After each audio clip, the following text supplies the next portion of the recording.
Lors du débat d'orientation budgétaire, lors de notre session à Bourges, nous avions présenté notre analyse, vous aviez présenté votre analyse et vos grandes orientations, et ce budget en est la traduction.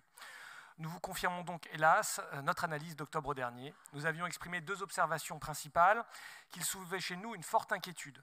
En premier lieu, l'évolution de notre dette. La remontée très rapide de nos investissements ces dernières années et leur ampleur se traduit aujourd'hui par une trajectoire extrêmement préoccupante. Et d'autant plus avec la hausse des taux d'intérêt que nous observons aujourd'hui.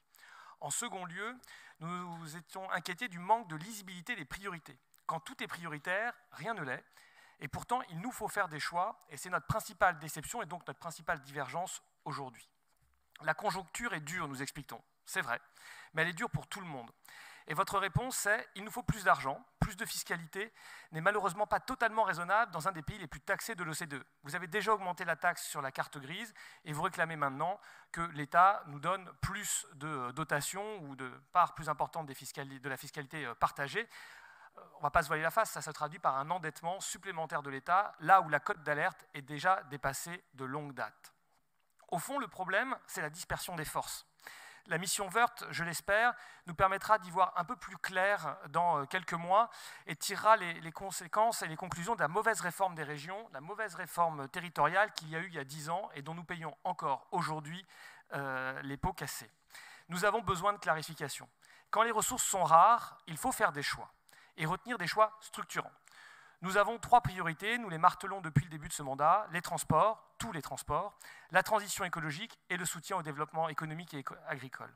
La dispersion permet d'essayer de répondre à toutes les demandes, mais ne permet pas d'enclencher les grandes transformations dont notre région a besoin. Il faut des décisions qui ont un impact réel. Et j'en profite pour vous rappeler que ça fait 1 an que nous avons voté un vœu pour mettre en place un comité d'évaluation des politiques publiques régionales. C'était à l'époque déjà sur les rails, vous nous aviez dit, et on devait en parler très rapidement.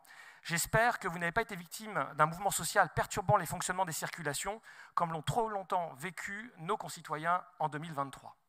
À cet égard, nous regrettons donc un certain nombre de vos choix, j'en retiendrai 2 en particulier.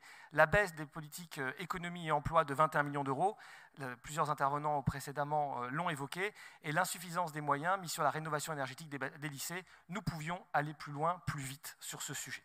Pour finir sur une note presque positive, les investissements dans le matériel roulant et confortable est une bonne chose et nous continuons à les porter. Encore faut-il qu'ils roulent et qu'ils soient confortables.